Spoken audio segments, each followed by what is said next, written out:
반갑습니다. 부동산 전망하는 남자 골든마우스 인사드립니다. 오늘부터는 완연한 봄이네요. 날씨가 밥 먹고 나면 춘곤증까지도 나는 생각이 슬슬 졸려올 텐데요. 오늘 한국은행의 금리 인하 효과가 부동산 시장에 미치는 영향에 대해서 많이들 말씀하시는데, 어려운 말은 좀 피하고 좀 편안하게 좀 일반 분들이 다가올 수 있게끔 한번 영향에 대해서 한번 이야기 나눠보도록 하겠습니다. 제가 많이 말씀드린 것처럼 금리 인하 효과 자체는 지금 거의 없다고 볼 수 있어요. 결론부터 말씀드리면 전체적인 큰 영향하에는 이제는 금리 인하 효과는 더 이상 영향은 없다고 얘기 드릴 수 있어요. 단지 그 고가 아파트와 저가 아파트 기준으로 해서 9억 밑에 아파트들은 일부 효과를 볼 수 있다고 얘기를 드릴 수 있습니다. 좀 풀어서 얘기 드리면, 한국은행에서 올해 경제 전망률을 마이너스 0.2% 역성장하는 걸로 전망하면서 금리 인하를 했는데요. 0.05%로 최저 금리 하에 지금 또 단행을 했어요. 금리 인하를 단행을 했는데, 저번에 0.5% 비컷한, 쉽게 말해서 크게 하락했던 0.75% 금리 인하를 했을 때도 똑같은 말씀을 드렸잖아요.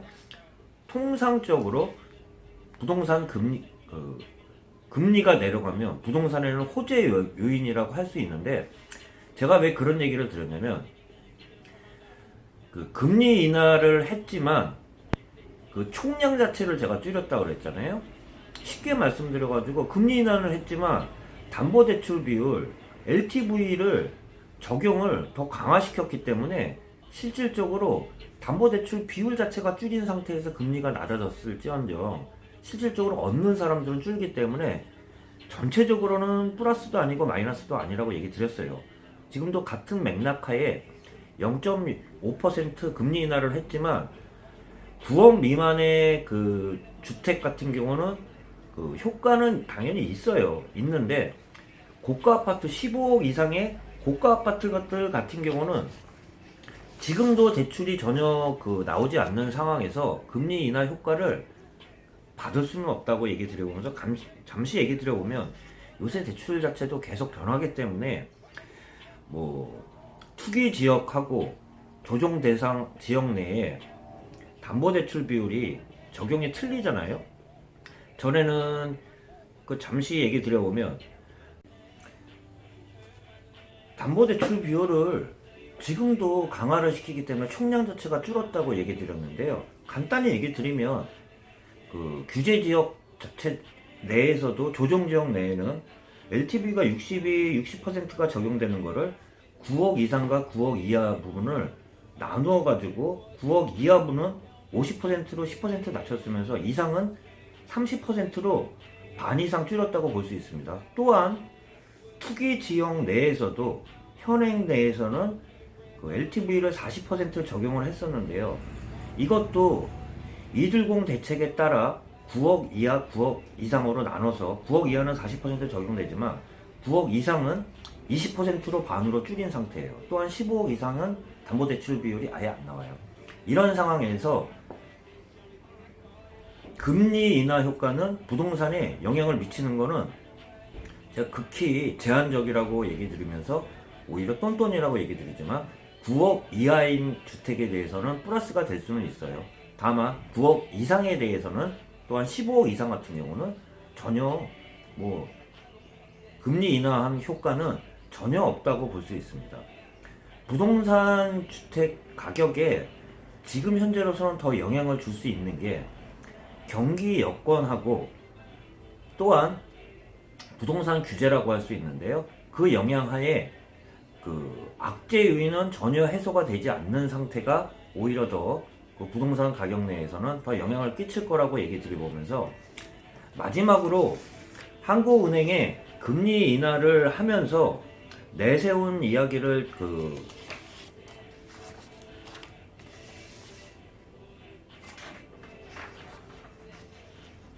한국은행에서 금리 인하를 하면서 통화 정책 방향에 대해서 보도문으로 작성해서 배포를 했는데요.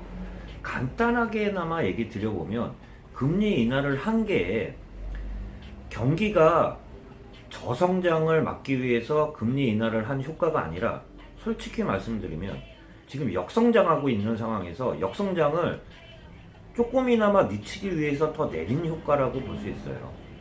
그렇기 때문에 지금 효과 자체는 극히 미비하다고 얘기 드려보면서 부동산 가격에도 영향을 줄 수밖에 없는 게 경제 성장률인데요. 경제 성장률의 저성장을 막기 위해서 한국은행이 금리 인하를 했다고도 볼 수 있습니다. 또한 전체적으로 세계 경제가 코로나19 확산으로 인해서 저성장을 막고 있는데, 우리나라도 거기에 발맞춰서 다른 나라의 중앙정부들도 그 금리를 내리는 그러한 영향하에 우리나라도 계속 내리고 있다고 볼 수 있습니다. 그런 영향이 소비가 부진하고 서비스업 중심으로 취업자 수도 크게 감소한 가운데 2월 전망치 대비 계속 그 경제 전망률이 하락을 하면서 이번 통화 정책을 발표하면서 한국 경제 전망률 자체도 마이너스로 역성장할 거라고 우려를 표하면서 금리 인하를 했는데요. 전체적인 시나리오를 보면 제가 전에 얘기 드렸던 것처럼 그런 얘기를 드렸을 것 같아요.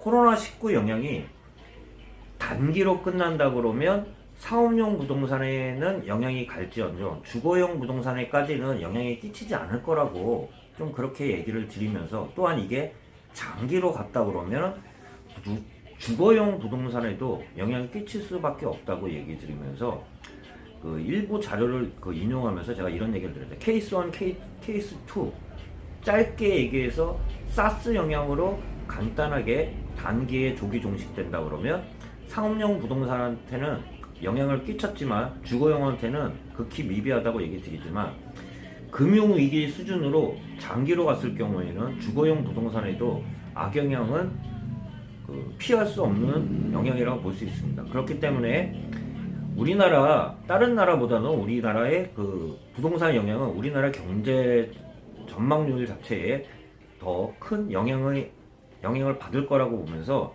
한국은행이 기준금리 변동을 발표를 하면서 한국은행에서도 세 가지 전망에 대해서 우리나라 경제 전망률에 대해서 분석을 했더라고요. 낙관, 기본, 비관 해가지고 단기로 갔을 때나 보통으로 좀 코로나19가 조기 종식되는 것과 아니면 길게 가는 경우에 대해서 세 가지 전망을 했는데요. 이 이야기를 드려보면서 영상 마치도록 하겠습니다. 한국은행에 대해서는 코로나19가 조기 진정될 시 얘기 드렸지만 지금 벌써 5월 말이기 때문에 조기 진정은 벌써 물 건너갔다고 볼 수 있습니다. 그렇기 때문에 전망률 자체도 하회했다고 볼 수 있는데요. 낙관적으로 코로나19가 조기 진정되었을 때에는 세계 경제는 마이너스 2.5% 하락할 것으로 전망하면서 한국도 0.5% 그래도 상승하는 걸로 전망을 했지만, 지금 현재로는 스탠스가 바뀌었다고 볼 수 있어요. 지금 스탠스는 6월 중으로 코로나19가 정점을 찍은 이후에 그 다음에 하락세를 전망한 바탕하에 금리 인하를 단행을 했는데요.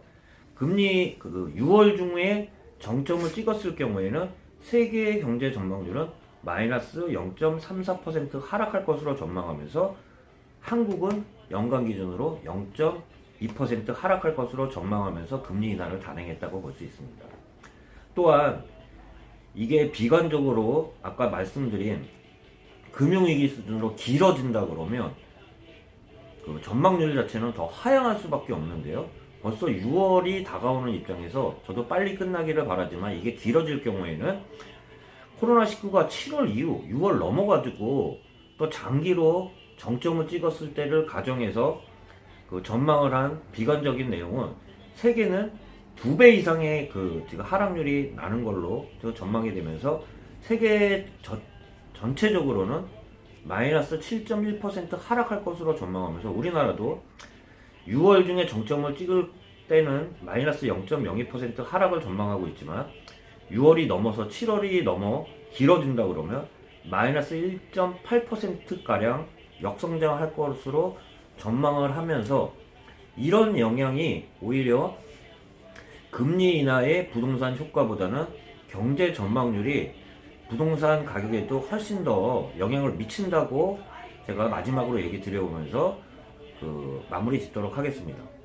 예, 다시 찾아뵙고 그 부동산 동향에 대해서도 간단하게나마 다시 찾아뵙고 이야기 나누도록 하겠습니다. 예, 골든마우스였습니다.